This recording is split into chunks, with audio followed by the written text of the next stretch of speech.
والعاقبۃ للمتقین والصلاة والسلام علی سید الانبیاء والمرسلین وعلی آلہ واصحابہ اجمعین اما بعد اعوذ باللہ من الشیطان الرجیم بسم اللہ الرحمن الرحیم قل بفضل اللہ وبرحمتہ فبذلک فلیفرحوا صدق اللہ العظیم وصدق رسولہ النبی الکریم الامین ان اللہ وملائکتہ یصلون علی النبی یا ایہا الذین آمنوا صلوا علیہ وسلموا تسلیما الصلاۃ والسلام علیک یا سیدی یا رسول اللہ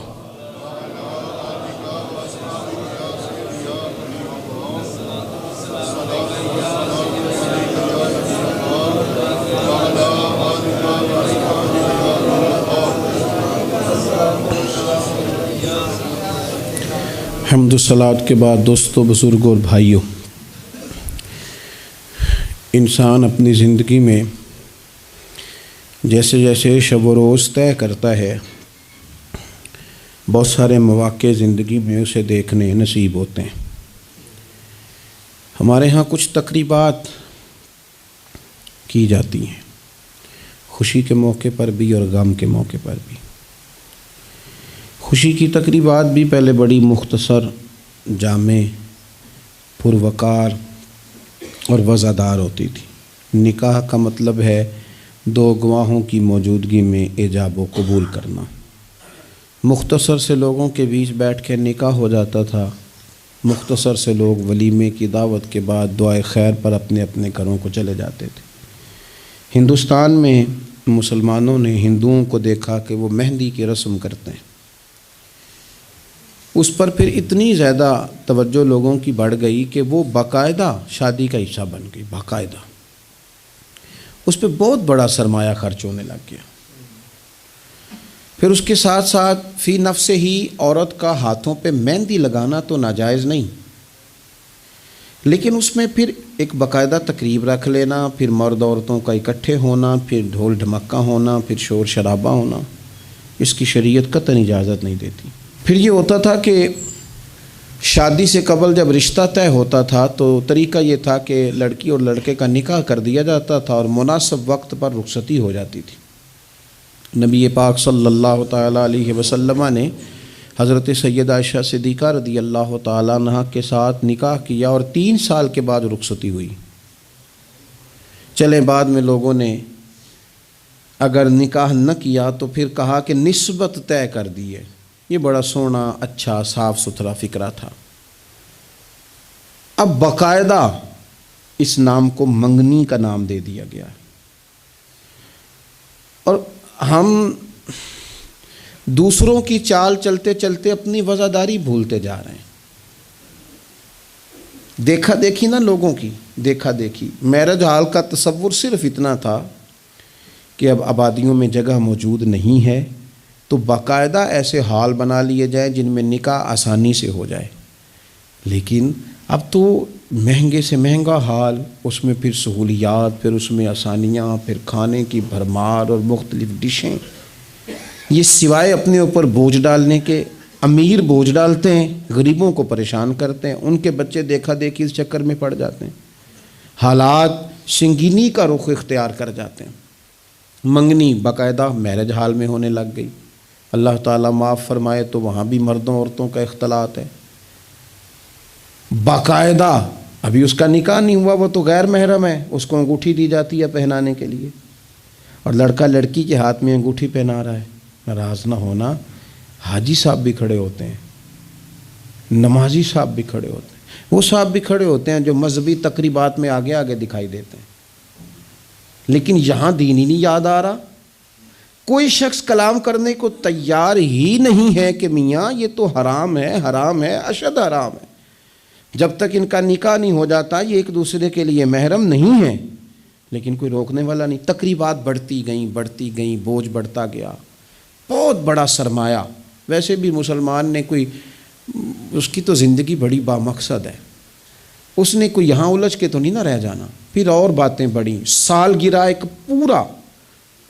پورا وتیرہ اختیار کر گئی ہے، گھروں کے اندر سرائیت کر گئی ہے سالگرہ، ایک پوری تقریب بن گئی ہے، ایک پورا خرچہ لے گئی ہے وہ۔ کیا مسلمان اتنے اپنے آپ کو فضول سمجھنے لگے ہیں معاذ اللہ کہ وہ فارغ ہیں جس کام میں جو مرضی ایک ماحول بناؤ، اور پھر چلتے طرح طرح کی تقریبات اور طرح طرح کے یہ فلانا جشن بہاراں آ گیا ہے، تو یہ اپریل فول آ گیا ہے، تو یہ بیماری نیو ایئر نائٹ کی آ گئی۔ میں نے رات بھی کہا تھا، جس قوم کی بچیاں کشمیر میں روز روتی ہوں وہ جشن منائے گی سڑکوں پہ نکل، جن لوگوں کے بھائی برما میں کاٹ دیے جاتے ہوں وہ جشن منائیں گے۔ او خدا کے بندو، لوگوں نے تو تنقید کر کے چپ کر گئے، تنقید کر کے۔ دیکھو جی عرب شریف والوں نے وہاں سینمے کھلوا دیے، تم تو تنقید کر کے چپ کر گئے نا۔ یہ وہ مقام کرب ہے، یہ وہ مقام خوف ہے۔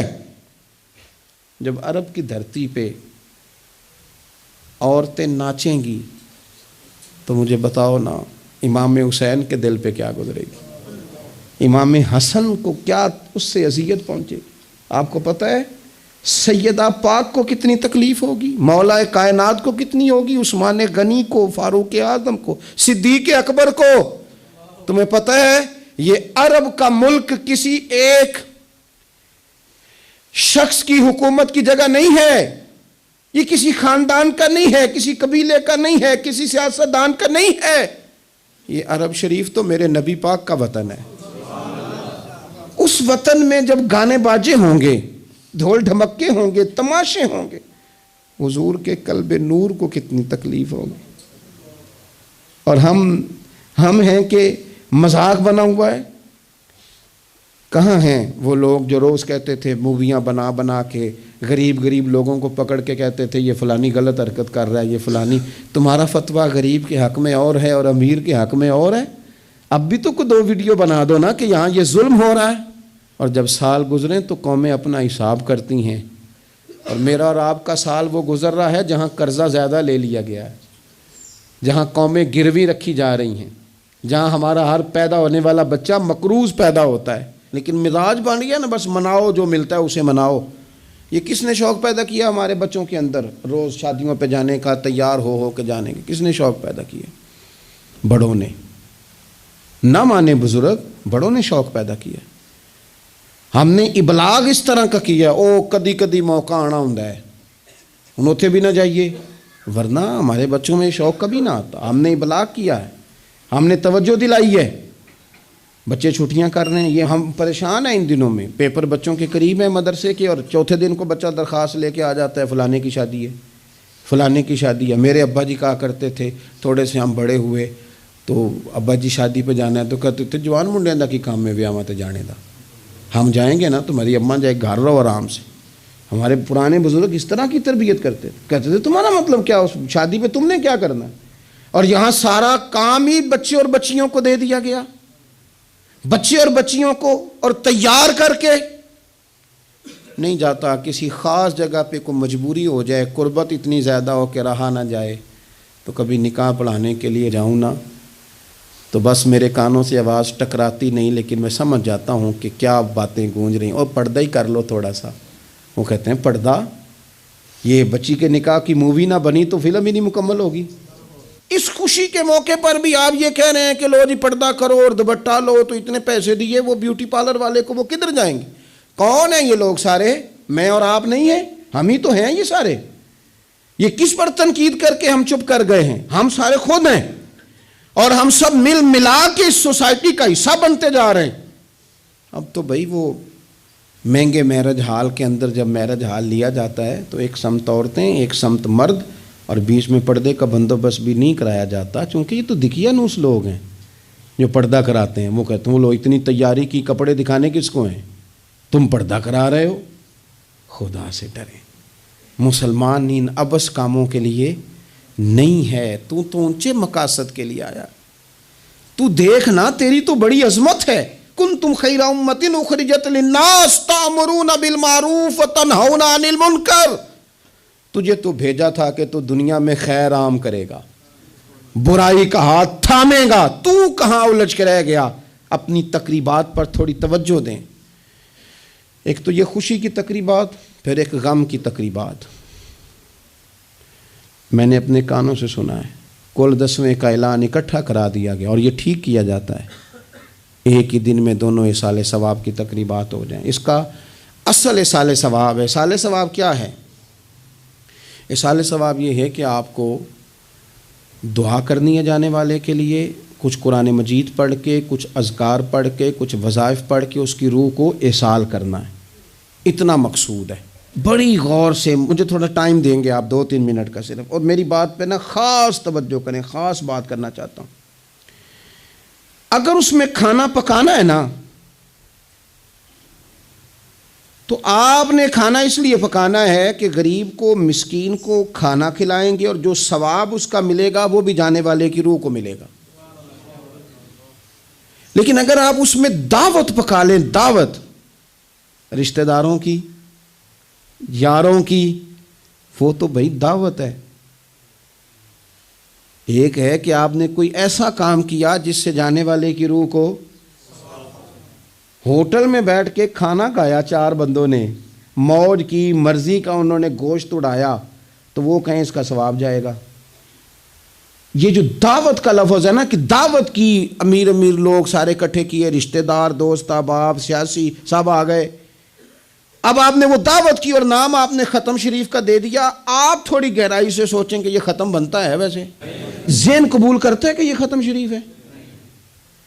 اب میں کہہ لوں، اب میں یہ بات کر لوں کہ ہمارے ہاں کچھ ولیمہ نما چہلم بھی ہوتے ہیں، ولیمہ نما چہلم، وہ ٹائٹل چہلم کا ہے اور اندر جا کے دیکھو تو ماحول سارا ولیمے کا ہے، تو یہ ایصال ثواب ہے؟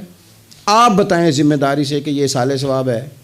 آپ غرباء کی دعوت پکائیں گے، غریبوں مسکینوں کی، ان کی دعوتیں اعلیٰ حضرت بریلوی رحمۃ اللہ نے لکھا ہے جائز نہیں ہے دعوت کرنا اس طرح۔ ہاں آئے ہوں کھانا کھا جائیں، فی نفس سے ہی رشتہ داروں کو کھانا کھلانا، دعوت کھلانا ثواب ہے، لیکن ختم کو، چہلم کو، 10ویں کو دعوت بنا لینا یہ درست؟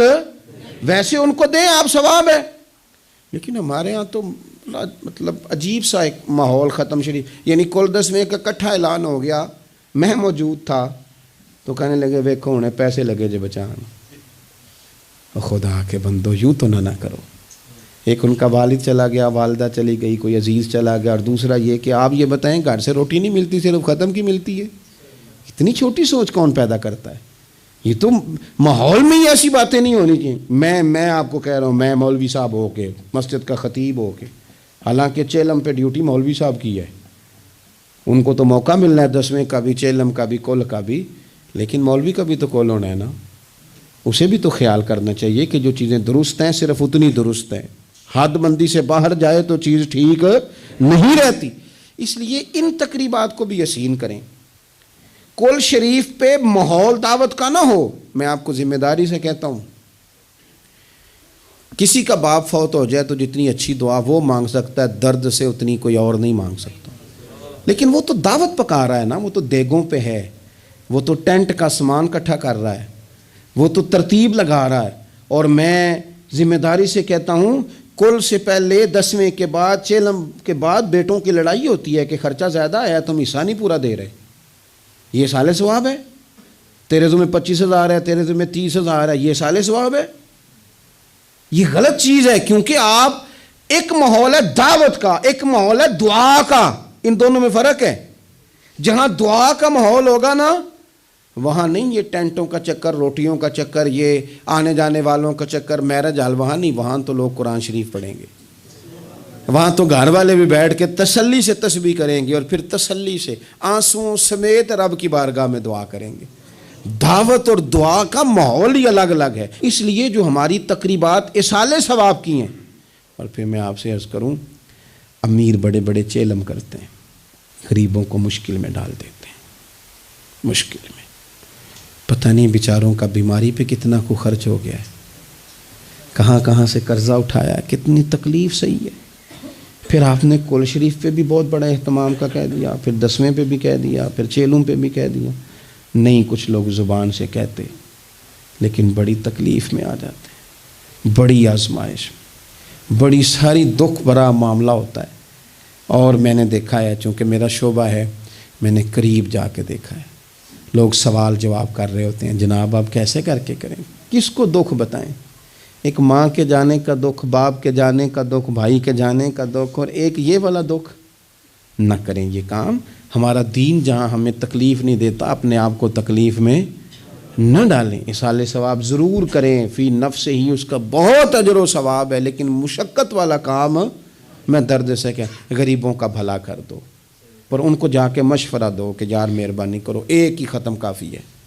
بڑا ختم کل والے دن ہو گیا، اب جائیں لوگ اپنے گھروں کو۔ چیلم والے دن بس ٹھیک ہے، میں تو آپ کو مشورہ دوں گا کہ آپ کسی مسجد میں گھر سے سارے لوگ چلے جائیں، مسجد کے نمازی بیٹھے ہیں وہاں جا کے آپ کہیں جناب قاری صاحب یہ تھوڑا ختم شریف پڑھ دیں۔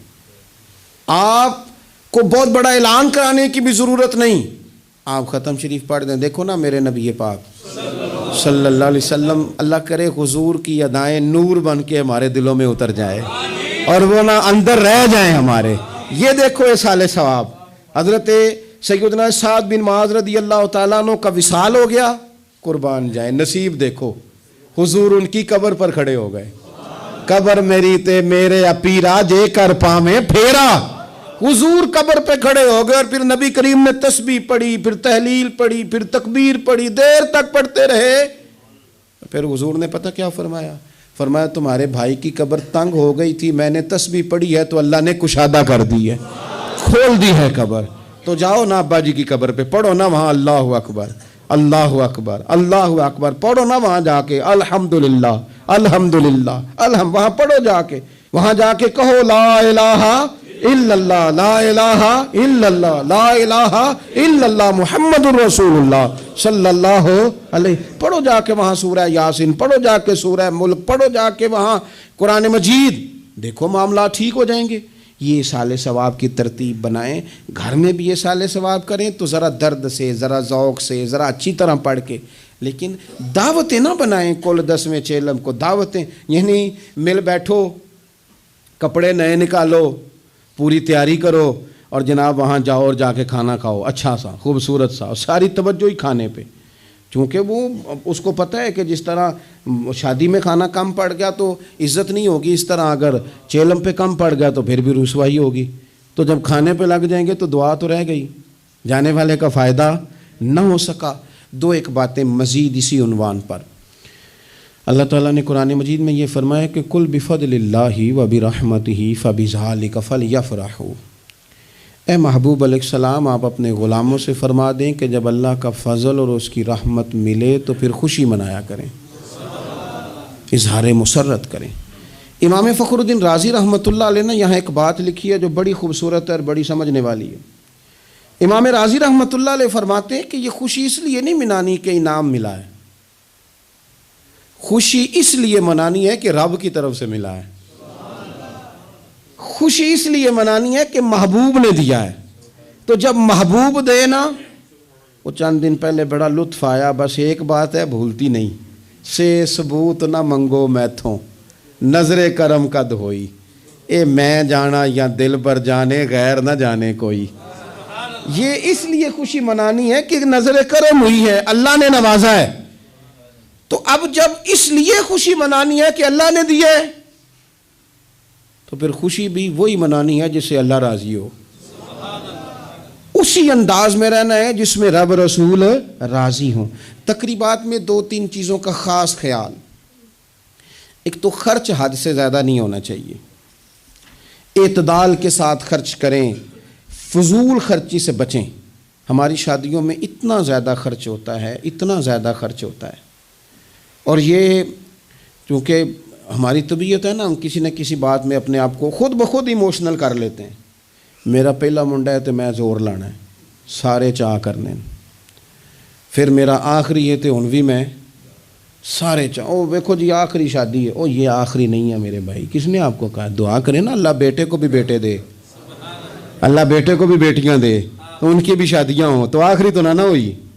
کیوں؟ مطلب آپ بلا وجہ اپنے آپ کو خود بخود ایموشنل کر کے، اور یہ اتنی کبھی طبیعت ہے بعض لوگوں کی کہ وہ کہتے ہیں وہ دکھانا ہے آج. آپ شادی کی تقریبات کو فضول خرچیوں سے بچائیں.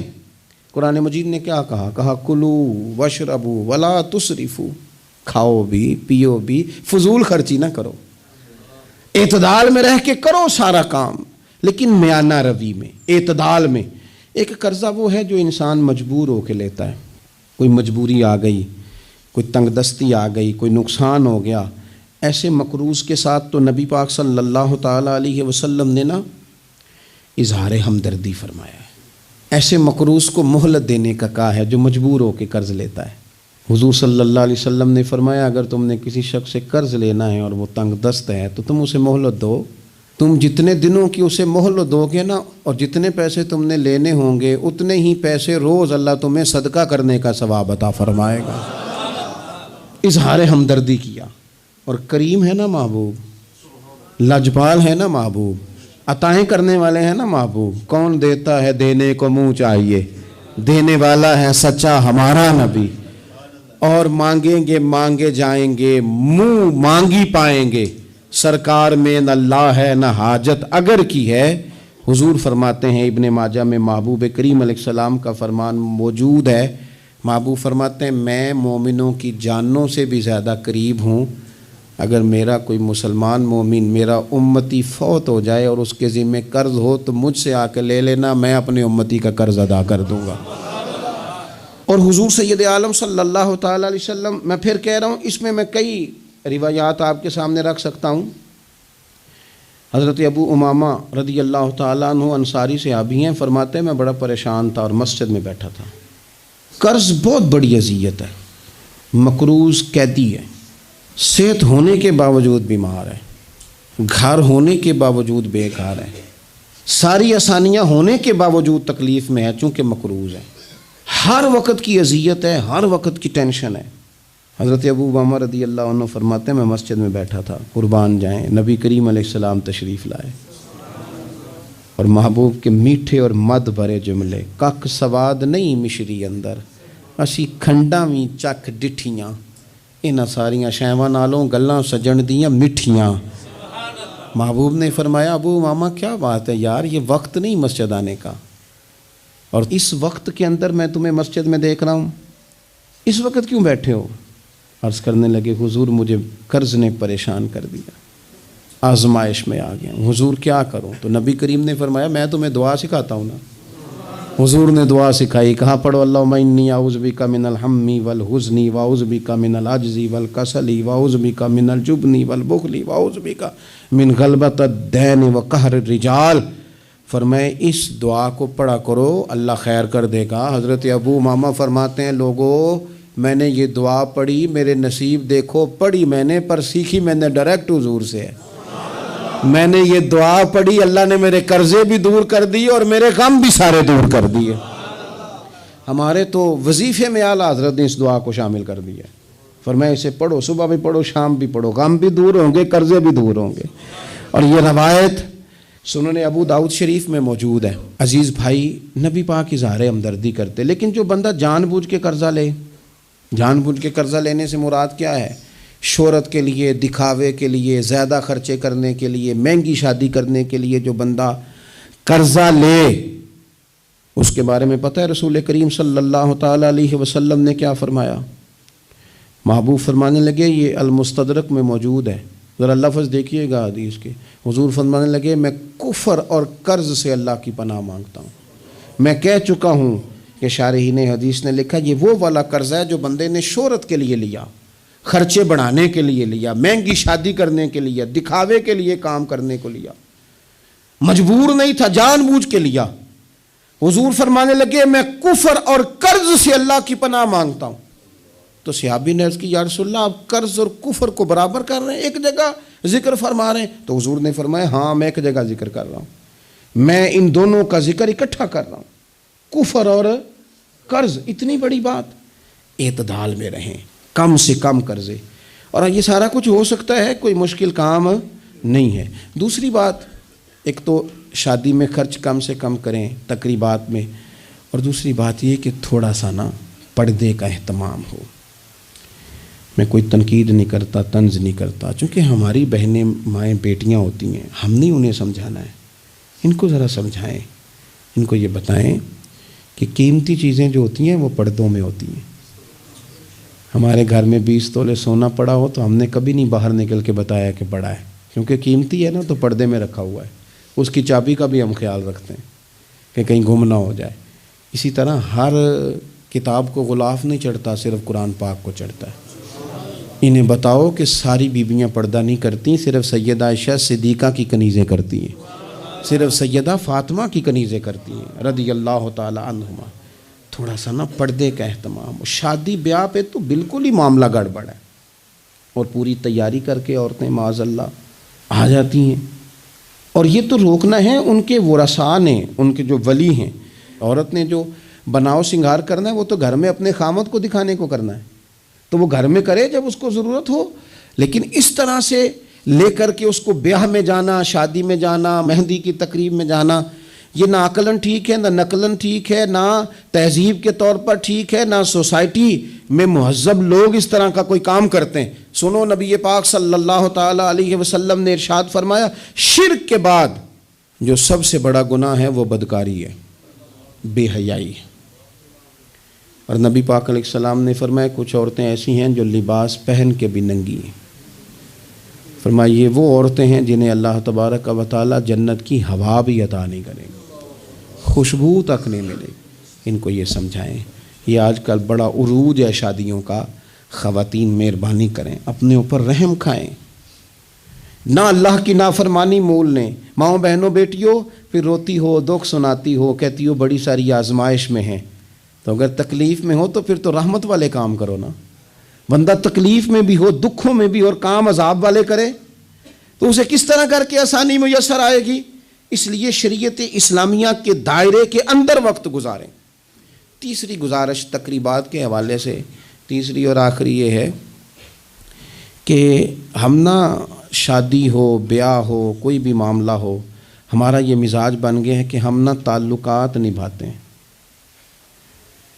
دفتر کے لوگوں کو بلائیں گے، ہمارے جو بزنس کے متعلقہ لوگ ہیں ان کو دعوتیں دیں گے، جن لوگوں سے ہمیں کوئی سیاسی سماجی کام پڑ سکتا ہے انہیں بلائیں گے۔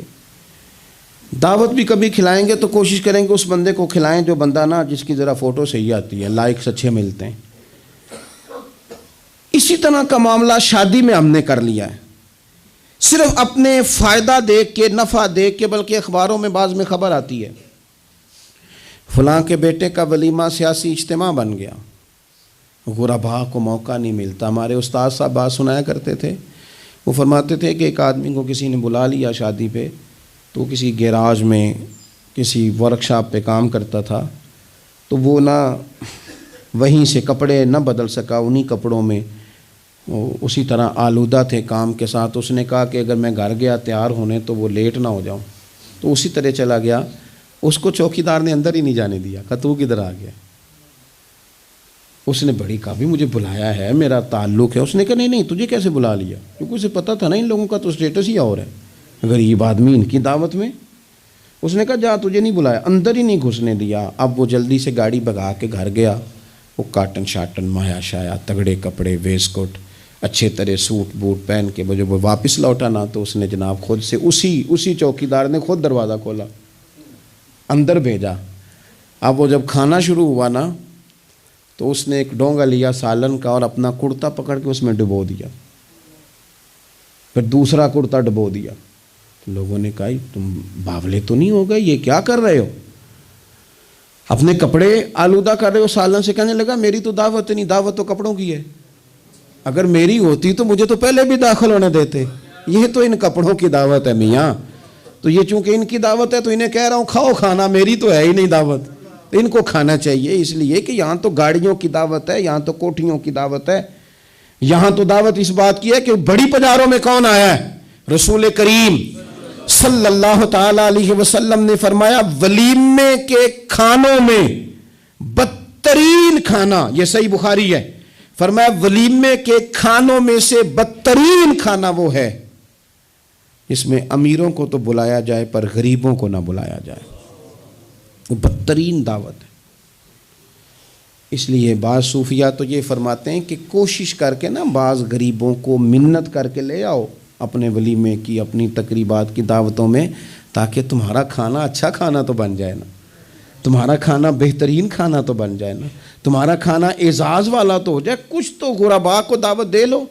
لیکن ہماری تقریبات ہماری ذاتی معاملات کا حصہ بن جاتی ہیں۔ میں تو مذہبی تقریبات بھی دیکھتا ہوں، مذہبی تقریبات میں بھی ہماری پوزیشن کچھ اسی طرح کی ہے۔ میں اپنے بارے میں کئی دفعہ دوستوں کو کہہ چکا ہوں کہ دین کا خادم سمجھ کے دعوت دینا تو بڑی اچھی بات ہے، لیکن ہمیں برانڈ نہ بناؤ۔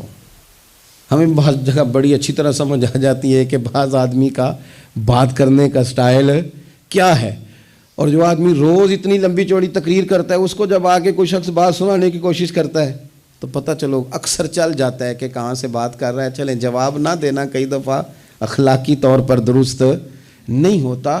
دینی تقریبات کو ضروری ہے کہ 600 آدمی 400 آدمی بیٹھے گا تو پھر ہماری محفل ہوگی؟ کوئی ضروری ہے؟ اس لیے تو غریب آدمی نے جلسے کو ہاتھ ڈالنا ہی چھوڑ دیا، جلسہ مہنگا ہی بڑا ہے۔ غریب آدمی نہیں یہ کام کرتا، وہ کیسے محفل کرے گا؟ وہ تو آپ ساؤنڈ والے کے پاس جائیں تو کہتا ہے دور بدل گیا ہے، اب کہاں 1500 میں ساؤنڈ لگتا ہے۔ وہ تو چونکہ ہم نے ہر چیز کو برانڈ بنا دیا، کمرشل کر دیا، ماحول اور طرح کا بنا دیا ہے۔ یہ کام نہ کریں، آپ اس کو دین ہی بنائیں، اور یہ ذوق ہی رہے نا تو بھائی اس کے لیے پھر کسی آرٹیفیشل نعت خواں کو بلانے کی ضرورت نہیں ہوتی۔ محلے کا لڑکا بھی سونی نعت پڑھ لیتا ہے، اس کے لیے پھر اپنے خطیب صاحب بھی بڑی بہترین تقریر کر لیتے ہیں جو ہمیں 5 نمازیں پڑھاتے ہیں، پھر یہاں بھی سارے کام۔ لیکن ذہن تقریبات کے لحاظ سے بن گیا ذرا بڑا اونچا سا۔